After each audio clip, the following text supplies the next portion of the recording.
Para mim, o seu microfone aparece desligado. Tá mutado.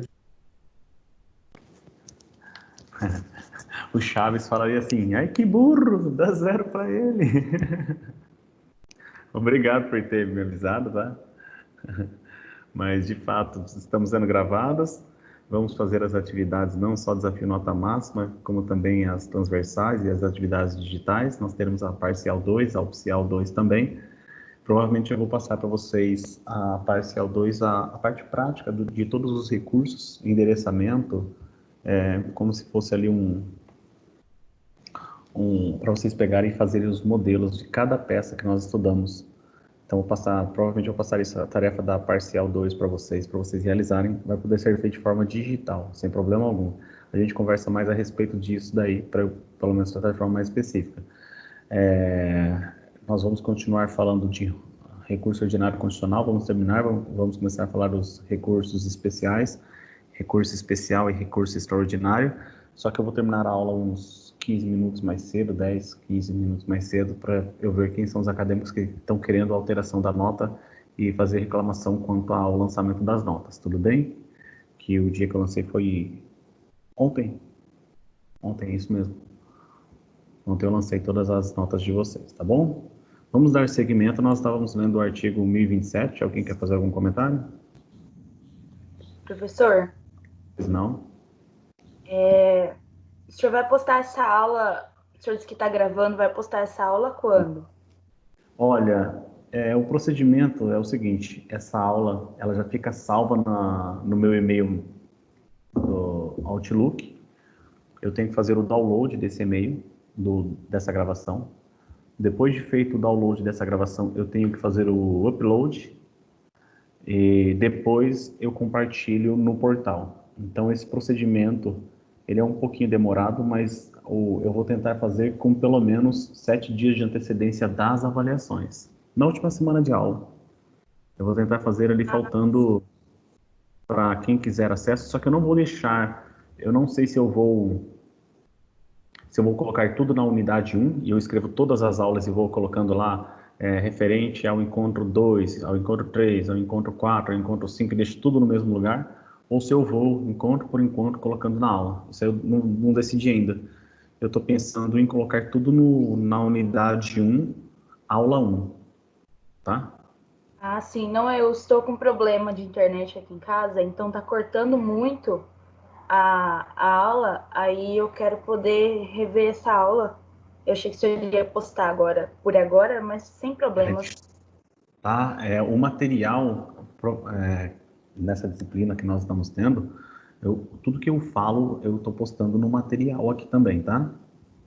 Às vezes eu não comento, eu falo uma lei especial, eu falo de uma lei durante a aula que eu talvez não tenha colocado no material, mas talvez não esteja expresso ao artigo, o inciso, a linha literal, mas eu vou acompanhando muito material também. Quanto a isso daí, enquanto isso, você lendo o material, eu tenho certeza que você vai se aprofundar bem também no conteúdo, tá bom? E claro que eu vou postar depois sim, as videoaulas, tá bom? Alguém quer fazer algum outro comentário aí? Então vamos dar sequência à questão do ROC, tá bom? Nós vimos aqui do ROC competência do STF, vimos também a competência em relação ao STJ. Então a primeira coisa que vocês devem saber é que os órgãos que promovem o julgamento do recurso ordinário constitucional são STF e STJ. O cabimento no STF em relação àqueles 3 remédios constitucionais, mandado de segurança, habeas data e também mandado de injunção. Quando nós chegamos no STJ, a gente encontra simplesmente mandado de segurança.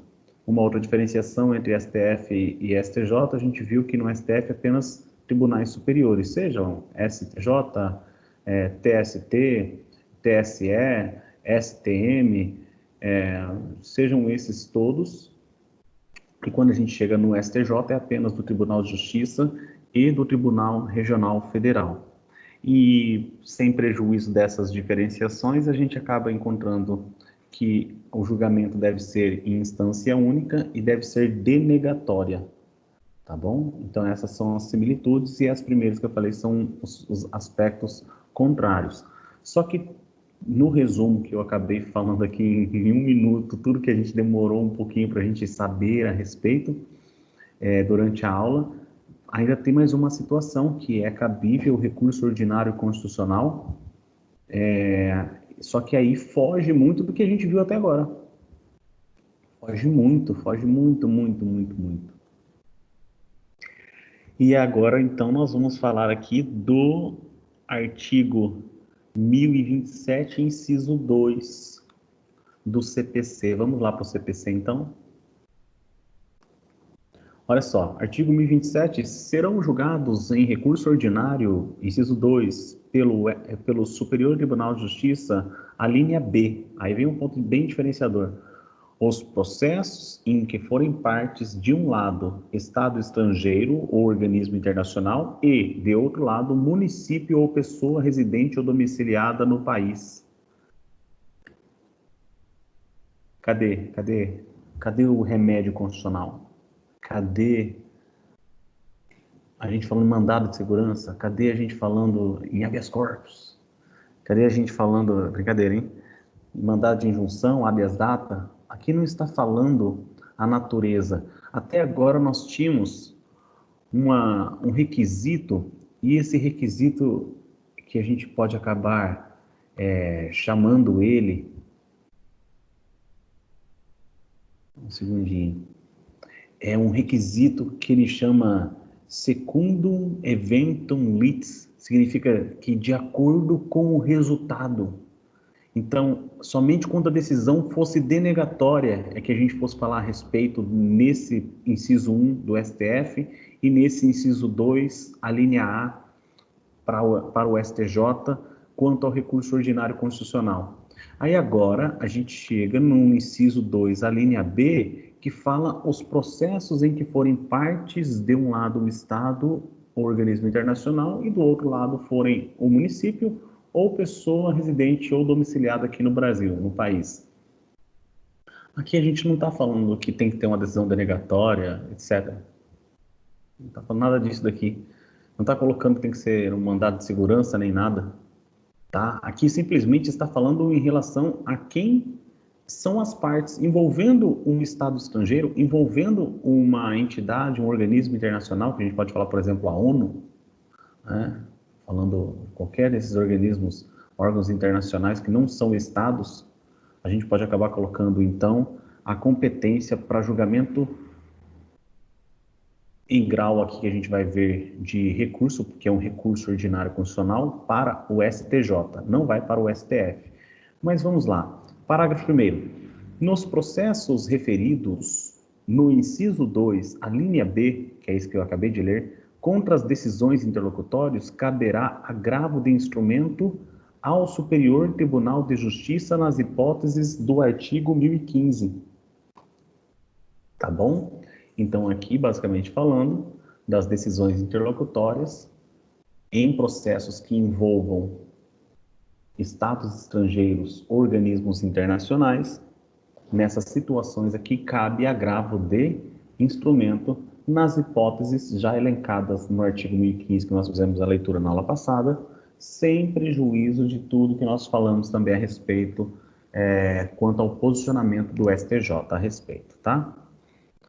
Parágrafo 2º. Aplica-se ao recurso ordinário o disposto nos artigos 1013, parágrafo 3º e 1029, parágrafo 5º, mas vamos para a leitura de um outro ponto aqui elencado no artigo 1028. O recurso mencionado no artigo 1027, inciso 2, a linha B, que é esse de Estado estrangeiro ou organismo internacional, em face de alguém que se encontra aqui no Brasil ou em face de um município aqui do Brasil, aplicam-se, quanto aos requisitos de admissibilidade e ao procedimento, as disposições relativas à apelação e ao regimento interno do Superior Tribunal de Justiça. Parágrafo 1º. Na hipótese do artigo 1027, parágrafo 1º, aplicam-se as disposições relativas ao agravo de instrumento e ao regimento interno do Superior Tribunal de Justiça. Então, vejam, aqui nesse artigo 1027, parágrafo 1º, e combinado com o artigo 1028 também, parágrafo 1º, sem prejuízo disso, vamos lembrando aqui desse parágrafo 1º do artigo 1027, parágrafo 1º do artigo 1028, eles acabam se referindo a linha B do inciso 2 do artigo 127, ou seja, dessas causas que versam sobre Estado e o Estado estrangeiro e o município, o organismo internacional e o município, ou esses dois, Estado estrangeiro e organismo internacional, em face de alguém que esteja aqui no Brasil, tá bom? Falando que a competência para julgamento em grau de recurso ordinário vai ser do STJ. E mais do que isso, ele não limitou ao tipo da lide, ele só falou contra quem que é, em face de quem que é. E o interessante vai ser o seguinte, gente, é que nessas circunstâncias, nós podemos tanto nos valer desse recurso, quando estivermos tratando de uma decisão interlocutória, quando nós estivermos tratando de uma decisão que não seja interlocutória, mas quando nós viemos a tratar disso em um recurso de apelação. Então, ora, esse recurso ordinário, ele vai ser enviado para o STJ, seguindo o procedimento do agravo de instrumento. Ora, esse recurso ordinário, ele vai poder ser enviado para o STJ, seguindo o procedimento do recurso de apelação. Quando que vai seguir o procedimento do agravo de instrumento? Vai seguir o procedimento do agravo de instrumento quando for em face de uma decisão interlocutória de uma lide que envolva estados estrangeiros e um município do Brasil. Estados estrangeiros e alguém que se encontra em solo brasileiro. Ou então organismos internacionais e um desses dois, municípios ou alguém que se encontra em solo brasileiro. Quando houver uma decisão interlocutória, sobe para o STJ, então, decidir a respeito disso. Quando for uma sentença, sobe para o STJ também, como recurso ordinário constitucional, só que segundo o procedimento do recurso de apelação. E o que isso significa dizer, professor? É simples. Então, o recurso ordinário ele vai ser endereçado diretamente ao STJ quando for uma decisão interlocutória que esteja diante de uma lide envolvendo Estado estrangeiro e um município brasileiro, por exemplo. Ah, não, professor, mas acontece que o recurso foi na sentença, o recurso ordinário foi no momento da sentença. Tudo bem, então. Para quem que vai ser endereçado? Vai endereçado ali ao juiz ou à COR, para apresentação das contrarrazões. Em preliminar, vai poder arguir ali uma exceção quanto àquela decisão interlocutória não passível de agravo de instrumento, em preliminar naquele recurso, e encaminha-se isso direto para o STJ. Só que quando eu falo encaminha-se isso direto para o STJ, esse encaminha-se isso encaminha-se o recurso ordinário para o STJ. Então, nesse artigo 1027, inciso 2, a linha B, nós estamos falando de uma situação sui generis, uma situação peculiar, uma situação ímpar. Vocês talvez não estejam entendendo, mas eu vou fazer uma pergunta agora para vocês, que poucos, nem todos talvez saibam, poucos não, mas nem todos talvez saibam, mas é o seguinte, quando eu falo que um recurso vai para o STJ, qual que é o nome desse recurso? O recurso especial. Aí quando eu pergunto, é cabível recurso especial da sentença de um juiz? Então, vamos imaginar que eu ajuizei uma ação previdenciária numa das varas federais. Vamos supor que existissem varas federais aqui em Tangará. Não existe, né? Existe uma coisa absurda aqui em Tangará. Não tem explicação. E existe. Com todo respeito, hein? Com todo respeitando os servidores federais, não. Eu só acho estranho termos um polo da Justiça Federal aqui em Tangará e não termos uma Justiça Federal onde eu possa distribuir a ação aqui. Eu estou em Tangará, eu tenho que distribuir em Cuiabá.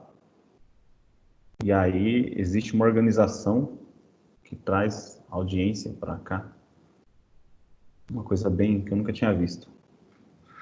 Bom, voltando aí. Imaginando que tivessem várias varas aqui, ajuizei veja, uma ação contra o INSS, caiu aqui, por exemplo, na sexta vara de Tangará da Serra, vara federal, e aí saiu a sentença do juiz.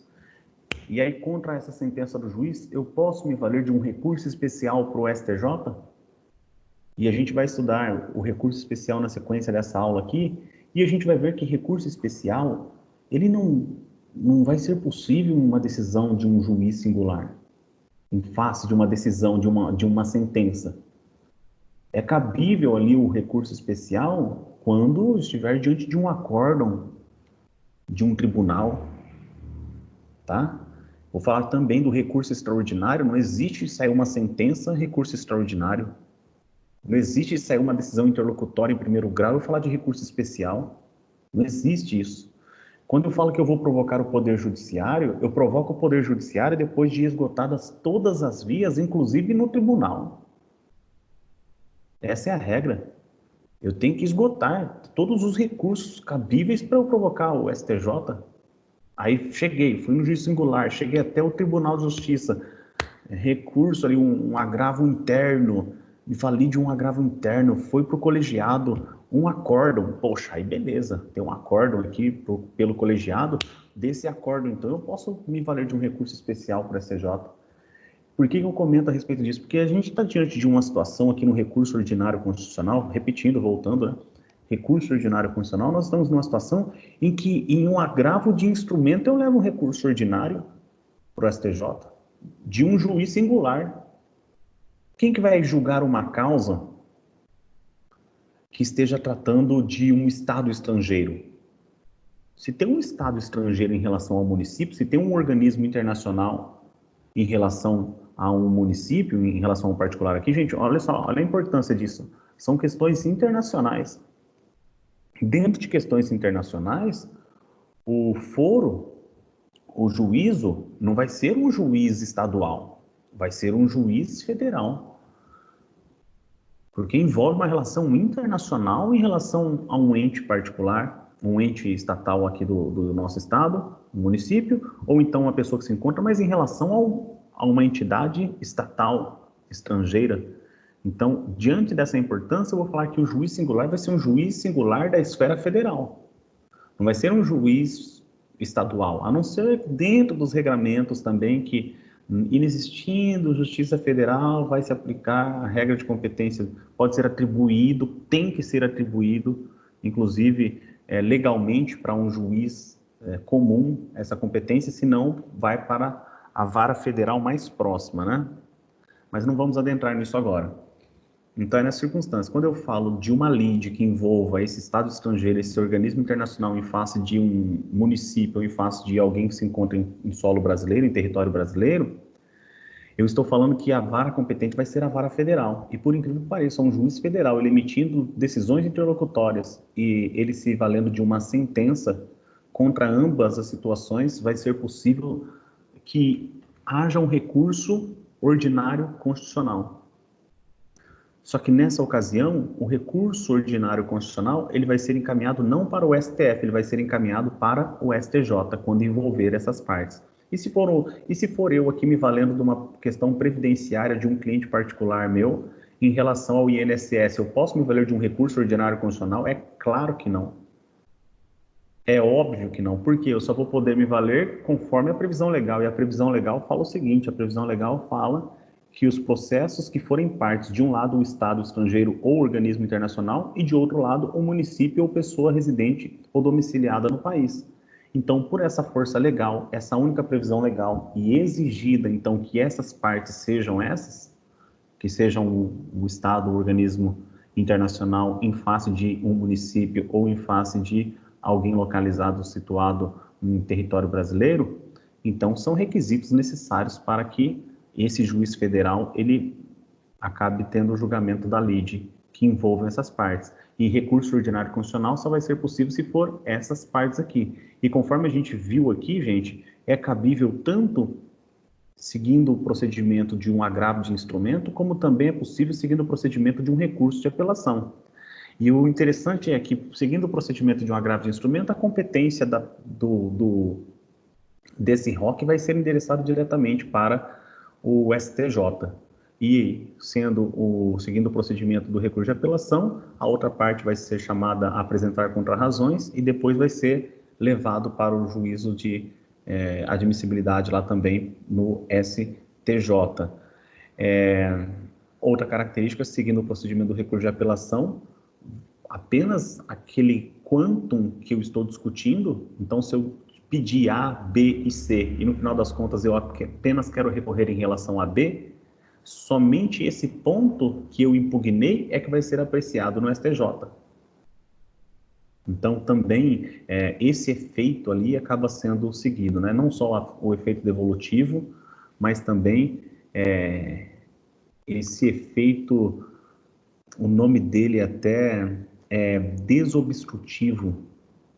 Esse efeito desobstrutivo, que também é equiparado ali à questão da causa madura, né? Somente só aquilo que foi levantado no recurso ordinário constitucional é que vai ser apreciado pelo STJ a respeito desse assunto, tá? Professor, Pois não? para o recurso ordinário, só matéria de direito que ele pode ser apreciado pelo STJ ou STF?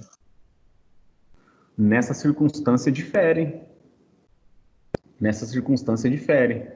Por que que nessa circunstância difere? Porque os efeitos que são aplicados ao recurso ordinário constitucional nessas duas circunstâncias de agravo de instrumento e também do recurso de apelação são correlacionados a eles mesmos. Quero dizer, se eu estou me falando de um recurso ordinário frente a uma decisão interlocutória, se eu estou falando de um recurso ordinário frente a uma sentença, e eu estou dizendo para vocês que os efeitos desse recurso ordinário vão ser os condizentes com esses recursos, logo eu vou ter que aceitar que ele aprecie toda a matéria de fato também, não só a matéria de direito. É outra característica diferenciada do que quando a gente fala em recurso especial. E é uma diferenciação gritante também. Não só quanto ao ponto de onde ela está saindo, que é de um juiz singular, e não de um tribunal, de um colegiado. É também essa diferenciação, que lá não vai ser a mera apreciação objetiva da lei. Vai ser uma apreciação também das provas, das questões de fato. Muito boa pergunta, viu? Valeu, professor. Isso aí, sempre participativo. É o nosso orgulho. Gente, alguma pergunta aí que fica a respeito?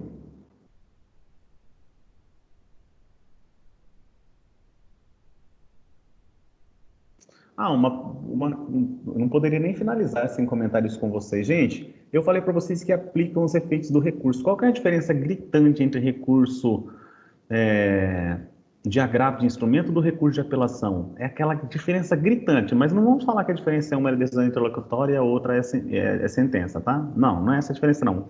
Qual que é a outra diferença gritante? E aqui uma vai para o ad quem e a outra vai... Não é essa, não. É outra diferença gritante.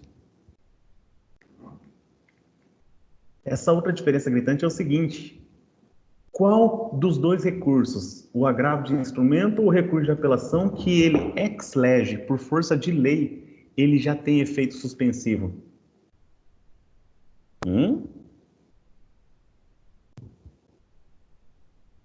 Alguém sabe me falar?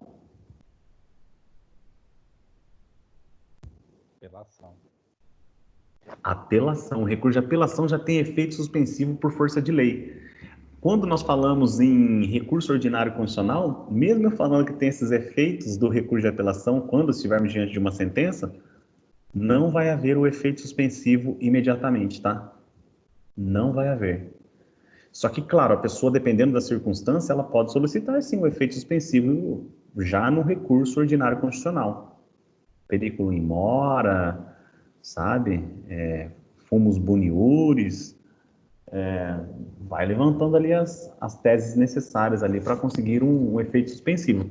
Que pode ser pedido? Pode, mas não tem por força da lei, mesmo seguindo ali a mesmo sendo impetrado ali esse recurso em face de uma sentença, não vai ter o efeito suspensivo imediato, tá bom? Terminamos então, gente. Terminamos a respeito do ROC. Sobre a parcial, você vai explicar ainda depois, é isso?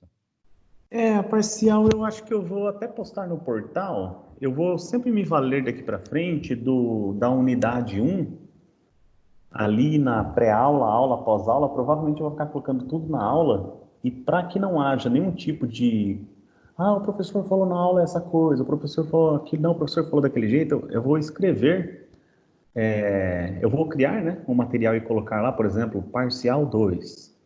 E vou solicitar e informar a forma que eu vou querer. E eu estava pensando esses dias que seria muito interessante solicitar que vocês fizessem o trabalho para fins de pontuação que fosse dessa forma, fosse peças recursais a respeito do que nós estamos vendo esse semestre. E peças recursais essas dentro da nossa atual circunstância, principalmente, vocês vão poder fazer de forma digital, e aí eu vou trabalhar a forma de entrega disso daí. Não vai precisar ser entrega pessoal, não, tudo bem? Ver a forma de eu receber isso, seja passando meu e-mail corporativo, falando como que vocês devem colocar o assunto do e-mail, o nome do e-mail. Isso aí tudo eu explico oportunamente para vocês. Isso, pelo menos, em 1, 2 semanas eu posto isso para vocês, para já deixar tudo pré-definido, tá bom? Tá. Professor, eu acho que eu não estava na hora que foi falado disso, eu ouvi por cima, mas a questão da nota no portal ali da Oficial 1, quantos pontos que é para valer a prova? Olha, juntando a parcial com a oficial, dão 2.000 pontos. Agora, 1.000 pontos da parcial e 1.000 pontos da oficial até agora. No segundo bimestre é que aumenta a pontuação para 1.500. Porque na parte ali de meus pontos do portal, fala que oficial tem um total de 5.000 pontos, com 2.500 sendo a pontuação mínima para ser aprovado. Então tem alguma coisa estranha aí. Mas isso aí não é o primeiro bimestre, né? No primeiro bimestre, vocês alcançam no máximo 2.000 pontos. Só do oficial, é porque tem a pontuação da parcial e do oficial separado. Aí oficial no semestre inteiro, pelo que eu entendi, a oficial no semestre inteiro. Mas aí a oficial ele pega tudo. A oficial ele pega a nota da parcial, da oficial 1, parcial 2 e oficial 2. Juntando tudo dá 5.000 pontos. Nisso que você viu aí. Tá, então... É isso. E posso falar? Para mais dúvidas, gente, tem lá no nosso portal, tem logo acima no canto direito escrito assim, manual. Esse manual, ele explica tudo isso daí. Provavelmente vai estar ali perto da página, a partir da página 17 até a 28, vocês vão encontrar um pouquinho a respeito do assunto. Tá, então eu não estou com a pontuação da parcial, não sei se eu deixei de fazer alguma coisa, agora eu já nem lembro mais. Mas então, eu se eu fosse você, eu daria uma lida no manual e olharia o próprio portal, e aí você vai ver que todos esses pedidos que eu estou fazendo, de falar assim, pessoal, tem desafio nota máxima, tem atividade transversal, tem as atividades digitais, que são essas que vocês podem eventualmente ir fazendo nas disciplinas AMI, HAMI, não na nossa disciplina atual, mas em outras disciplinas tem, inclusive isso daí também, tudo isso aí para fins de pontuação, para chegar até os 14.000 pontos.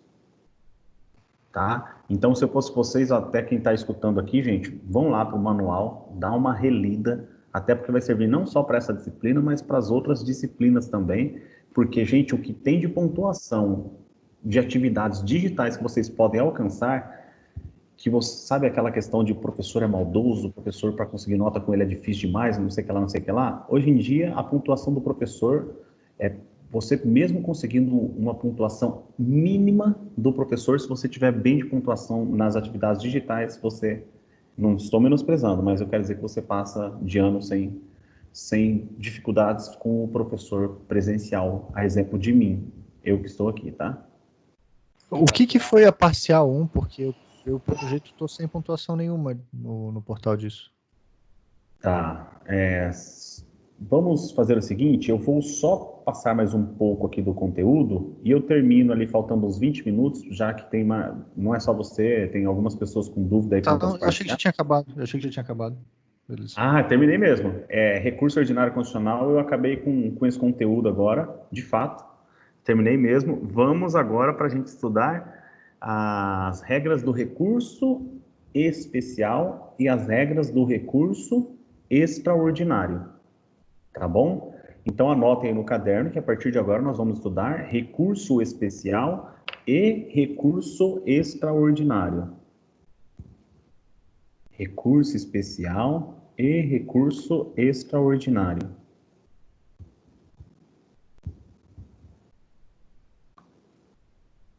Recurso especial e recurso extraordinário.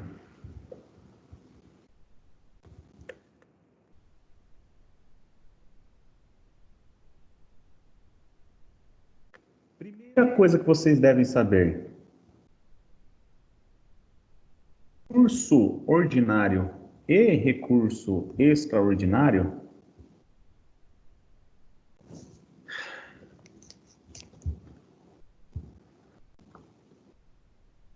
são julgados por quem? Quem que julga um recurso extraordinário? Sobre o que pode versar um recurso extraordinário? E um recurso especial? Quem que julga um recurso especial? Sobre o que versa um recurso especial? E aí fica fácil. Vamos de novo. Eu comecei a tratar de recurso ordinário, lendo os artigos 102 e artigos 105. E agora eu vou aproveitar a circunstância, só que eu vou inverter. Eu vou começar agora lendo o artigo 105. Diz o artigo 105 da Constituição da República Federativa do Brasil: compete ao Superior Tribunal de Justiça, inciso 3,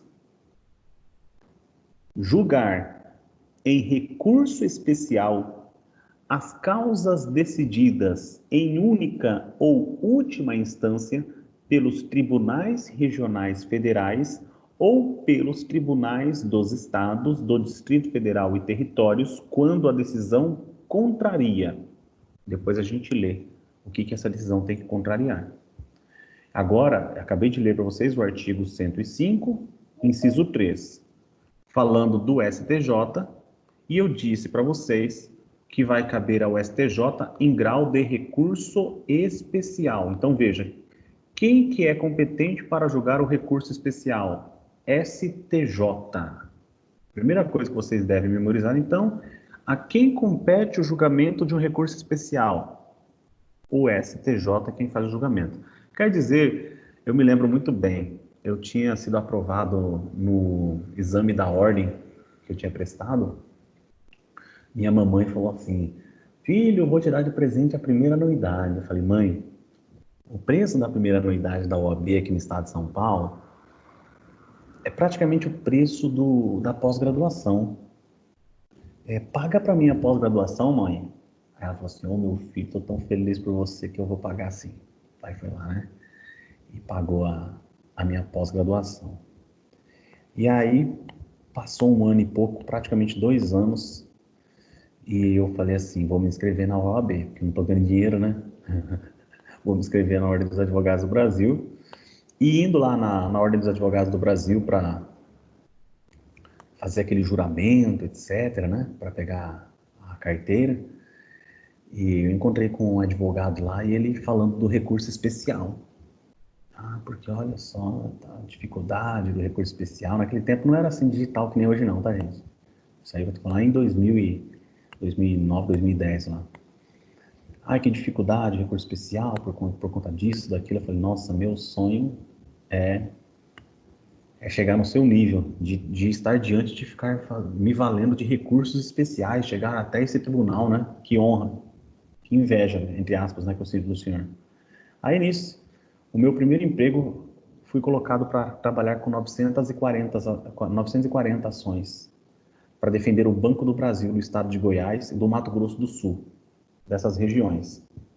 Gente, se eu fosse um advogado hoje com 940 ações na minha carteira de cliente particular, pode ter certeza, gente, que eu seria muito rico. Mas assim, muito rico. Talvez o advogado mais rico de Tangará da Serra. 940 ações. Gente, eu cheguei em menos de 3 meses, assim, era questão de falar quantos recursos especiais que eu fazia por semana. Quantos você fez nessa semana? Sabe?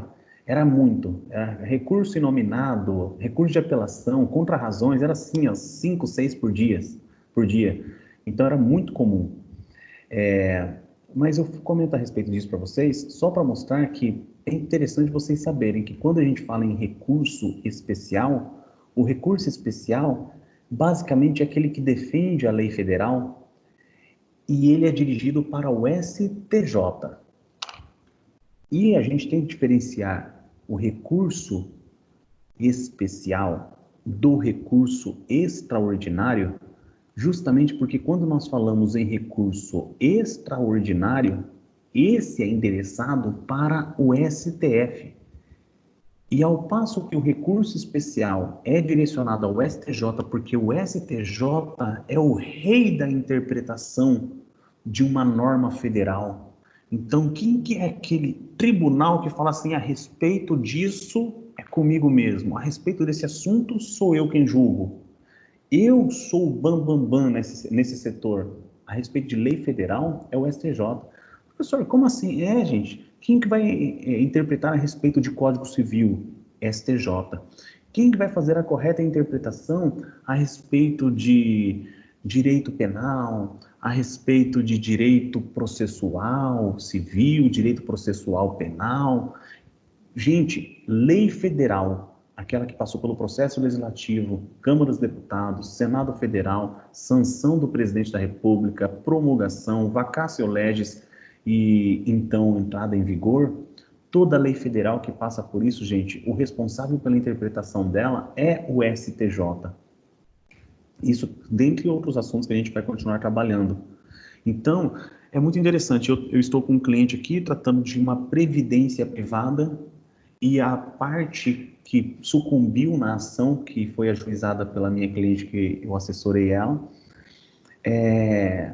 promoveu um recurso, e no recurso em preliminar ela alegou a prescrição trienal, prazo de 3 anos.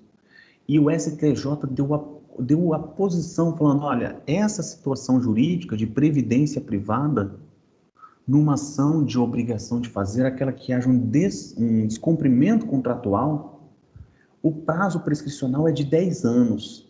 E aí chega o quê, pessoal? Eu vou nas minhas contrarrazões, eu vou apresentar na preliminar o entendimento do STJ a respeito do assunto que o advogado, a advogada da parte contrária, está defendendo para o cliente, para a cliente dela. E quando eu vou me valer de um posicionamento, um entendimento, 2017, é melhor ainda, é recente, que eu não preciso nem de biblioteca na minha casa, eu pesquiso online, salvo tudo em nuvem, arquivo digital. Quando eu vou lá e pego uma jurisprudência do STJ, frente a uma lei federal, o juiz que vai julgar o meu recurso, que eu não estou menosprezando esse juiz, mas se o STJ está aqui, já assistiram Suits, né? O Harvey Specter, esse advogado está aqui, eu estou aqui. O STJ ele está aqui. O tribunal que, hierarquicamente falando do tribunal, não de um juiz e outro, ele está abaixo, ele tem que seguir a orientação do STJ, que é quem faz a correta interpretação de uma lei federal. E você como advogado, como advogada, você como juiz, como assessor de juiz, você como juiz, assessor, etc., você se valer de um posicionamento em uma lei federal do posicionamento do STJ, é essa a importância, você se colocar no topo. Porque quem faz a correta interpretação, ou quem faz a interpretação objetiva da legislação federal é o STJ. E quando a gente fala do STF, e a gente vem aqui para o artigo 102, que fala compete ao Supremo Tribunal Federal, principalmente a guarda da Constituição, cabendo-lhe, olha só, vamos para o inciso...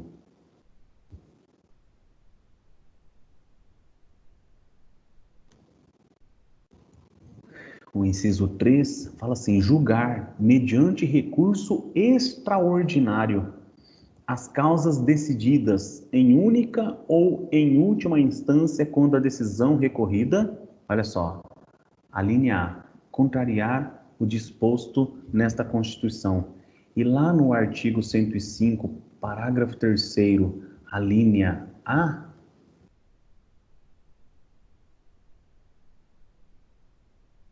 era colocado aqui para o STJ contrariar tratado ou lei federal. Então, basicamente falando, o que vocês têm que memorizar nesse primeiro momento é: nós estamos estudando recurso especial e recurso extraordinário. De forma introdutória, a quem vai caber o julgamento do recurso especial e a quem vai caber o julgamento do recurso extraordinário? O julgamento vai ser feito pelo STJ quanto ao recurso especial. E o julgamento vai ser feito pelo STF quanto ao recurso extraordinário. Fundamentos legais, nós temos inicialmente artigo 100, falando do STJ, mudando, né, do ROC, falando do STJ, artigo 105, inciso 3 e suas alíneas. E nós vamos falar do recurso extraordinário para o STF, na previsão do artigo 102, parágrafo, inciso 3, desculpe, e suas alíneas. Basicamente falando que cabe a proteção da norma federal, a interpretação, e o STF é óbvio que ele vai falar do seu entendimento frente à norma constitucional. O que isso significa dizer? Ali ele estava falando em grau único ou em última instância dos tribunais. Preste atenção. Se você, numa peça processual, na sua petição inicial, você está arguindo que é um direito constitucional a proteção aos danos do seu cliente, a indenização quanto aos danos morais que ele sofreu. E você, quando você vai chegar na parte do direito, a primeira norma que você coloca é a norma constitucional dizendo que é assegurada em nosso ordenamento jurídico, conforme a Constituição da República Federativa do Brasil. Olha só, estou na Constituição agora, vou escrever a palavra moral. Eu escrevi só, não coloquei nem danos, eu escrevi só a palavra moral. No Ctrl F aqui, né? Olha só, é assegurado o direito de resposta proporcional ao agravo, além da indenização por dano material, moral ou à sua imagem. Quando você chega na fundamentação jurídica da tese do seu cliente, a primeira coisa que coloca nessa fundamentação do direito, a norma constitucional, conforme artigo 5º, inciso 5, coloca a previsão e o direito à indenização àquele que sofre o dano moral. Olha, você acabou de citar a Constituição da República Federativa do Brasil e colocou artigo 5º, inciso 5. Sem prejuízo, faz previsão o inciso 10 do mesmo artigo, que são invioláveis a intimidade, a vida privada, a honra, a imagem, assegurado o direito à indenização por dano material ou moral decorrente da violação. E o filho da mãe foi lá e colocou o drone em cima da minha casa, né? Pela janela ele fez vídeos de pessoas da minha família, ferindo aqui minha vida privada. E a Constituição garante esse direito em relação ao interesse meu e da minha família. Sem prejuízo, a linha 49 diz que é assegurada aos... Olha, gente, danos morais aqui a questão de proteção ao aspecto moral na Constituição tem os seus incisos. Aí vamos lá, mudando. Porque você, na fundamentação jurídica, você colocou a proteção constitucional, desculpe o barulho aqui, a proteção constitucional do direito moral que a pessoa natural aqui no Brasil tem. Aí você vai no Código Civil.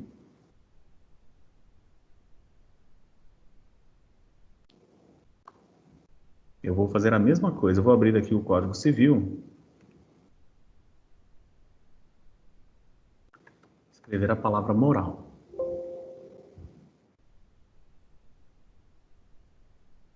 Olha só, artigo 186. Aquele que, por ação ou omissão voluntária, negligência ou imprudência, violar ou causar dano a outrem, ainda que exclusivamente moral, comete ato ilícito. Ok? Então, veja só. O Código Civil também. Então, na outra fundamentação, além disso tudo, excelência, conforme previsão do Código Civil, o artigo 186, cumulado com o artigo 927, aquele que causar dano, ainda que exclusivamente moral, pratica o ato ilícito. E o artigo 927 diz que aquele que pratica ato ilícito tem o dever de indenizar.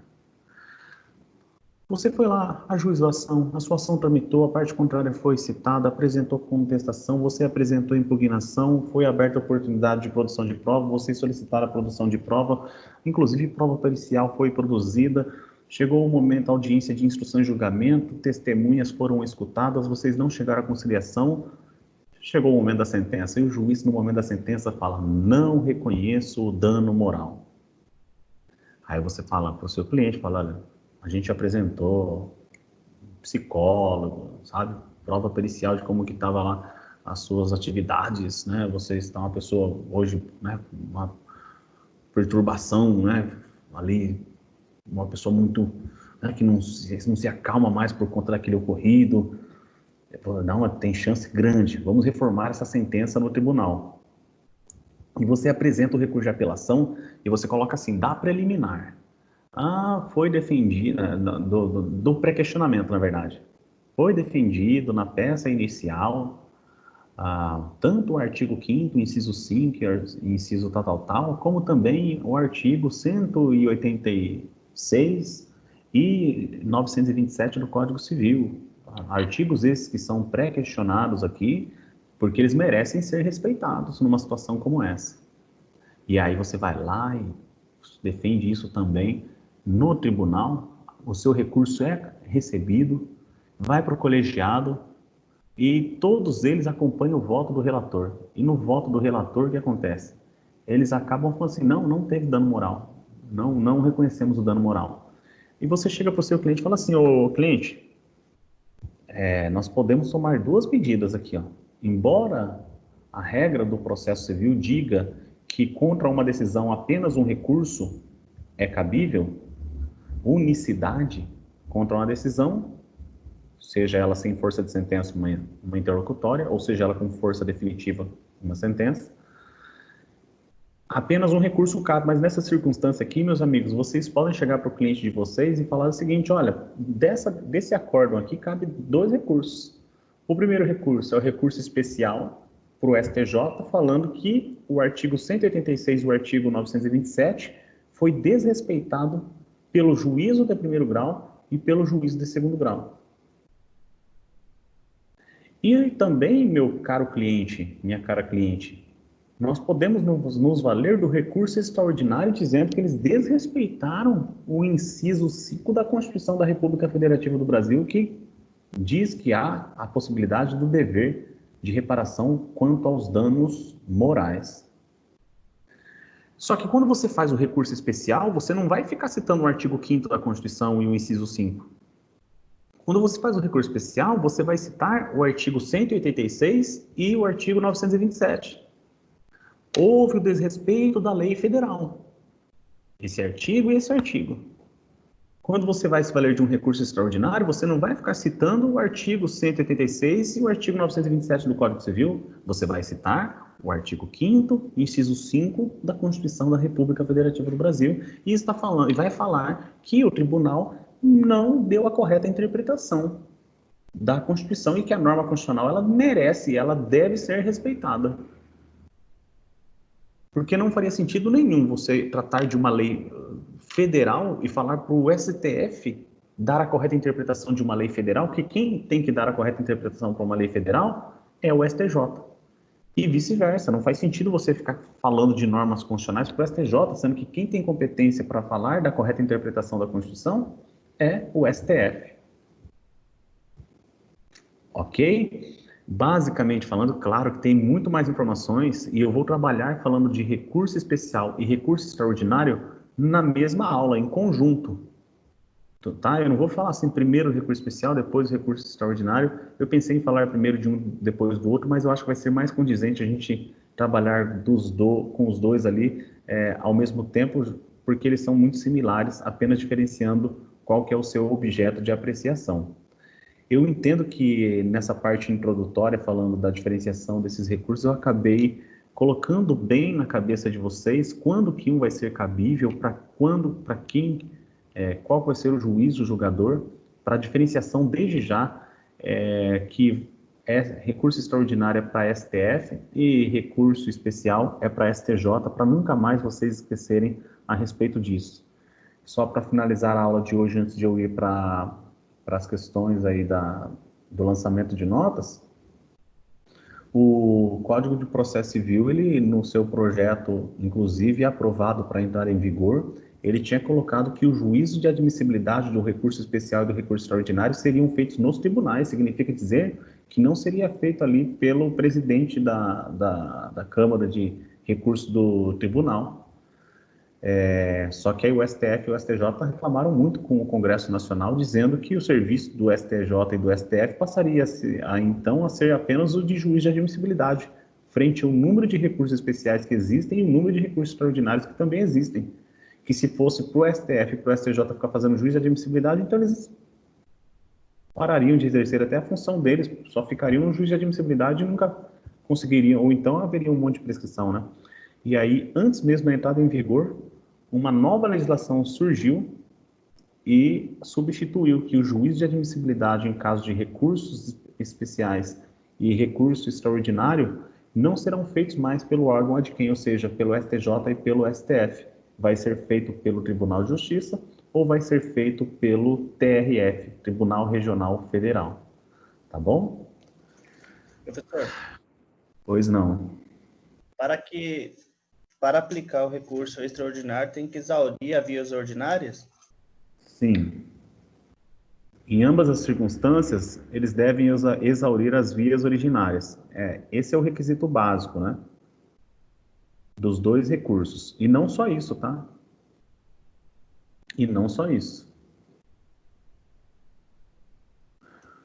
Estava vendo também que ele só vai matéria de direito, né? Quando a gente fala da natureza equivalente entre recurso especial e recurso extraordinário, eu acabei não comentando da aula de hoje, eu vou voltar a comentar a respeito desses dois pontos colocados por você, Osmar, que eles são juízos que eles não ficam mais analisando provas, eles são juízos que analisam justamente como que a ordem jurídica do Estado deve permanecer, segundo a interpretação correta da norma jurídica. Então, como que eu devo interpretar? Por exemplo, na situação prática que eu disse aqui para vocês, que a parte contrária está dizendo que o cliente dele deve ter reformado a sentença, inclusive para que o juiz, o tribunal, no final das contas, reconheça a prescrição, porque o juiz o ACOA não reconheceu, eu aleguei que não tinha havido a prescrição, e ele alegou que tivesse tido. Chegou na sentença, o juiz alegou, não ocorreu prescrição da pretensão. E ele, no recurso, ele se valeu de novo dessa preliminar de prescrição, e eu, novamente, vou me valer ali no tribunal, falando que não houve prescrição. Inclusive, eu vou pegar uma decisão do STJ posterior à minha alegação, à impugnação da contestação, que saiu depois, inclusive, ali. E aí eu vou acabar me valendo, então, desse entendimento do STJ e falar aqui, tribunal, não houve prescrição. Olha o entendimento pacificado da Corte Superior. Então, eles ficam decidindo a respeito da interpretação correta das normas. Só para tirar a título de exemplo aqui, gente, existe o crime de improbidade administrativa e numa delas existe a possibilidade quando ele causa dano ao erário. E a norma constitucional coloca que é imprescritível o crime de improbidade administrativa que causa dano ao erário. E nessa circunstância, o STF, em recente posicionamento, ele entendeu que é imprescritível quando a improbidade administrativa que causa dano ao erário for praticada de forma dolosa. Aí tudo bem, é imprescritível. Mas quando praticado de forma culposa, que aí nessa situação não seria imprescritível. Exemplo disso daí, eu passei até numa aula de ontem, esse exemplo, e eu estou lembrando agora. E isso não está expressamente previsto na Constituição, é a interpretação da Constituição, nesse sentido. O Supremo Tribunal Federal chegou e falou, é dessa forma, a interpretação é essa. Foi uma improbidade administrativa praticada de forma dolosa? Imprescritível. Então, vai haver o ressarcimento ao erário por aquele que, de forma dolosa, causou prejuízo ao erário público. Só pegar a título de exemplo, que eu já trabalhei numa ação dessa, inclusive, numa ação rescisória, no sentido de que um prefeito tinha contratado um empregado sem concurso público. Entendeu que não seria necessário concurso por conta que o advogado que tivesse um gabarito, né, frente ao seu notório saber, etc., e que seria ele quem prestaria o melhor serviço. E, ao contrário disso, pensou o Ministério Público e ação de improbidade administrativa ali em face do chefe do Poder Executivo Municipal. Então, veja, gente, você vai colocar dolo na cabeça ele quiser receber mais dinheiro, eu quero mais dinheiro, quero que o meu município receba mais dinheiro, eu estou aqui sem advogado, até eu montar um processo, um concurso, etc., vai demorar, eu já quero colocar alguém para eu começar a receber ontem. E aí, às vezes, a pessoa dessa acaba sendo condenada por culpa, nem por dolo, teria que ser por dolo, eu entendo, acaba sendo condenado por culpa, mas aí que tá, né? E o ressarcimento ao erário, o Estado vai pedir o ressarcimento para ele, uma ação de ressarcimento ali, prescreveu, né, vamos supor. Aí o Estado fala assim, não prescreveu não, porque é imprescritível, não, mas ele foi condenado de forma culposa, vamos supor, um exemplo. Então, aí nesse caso, ocorre a prescrição. Quem deu essa interpretação? O STF. A quem compete interpretar o artigo 37, parágrafo 5º, o STF, que compete. Então, pronto. Ele interpretou dessa forma e é dessa forma que a gente vai no campo jurídico seguir, tá? Beleza, gente? Eu vou parar a gravação e fico aqui aberto a mais perguntas, tá? Agradeço a todos, gente. Muito obrigado pela participação mais uma vez de vocês, tá? Parei a gravação. Valeu!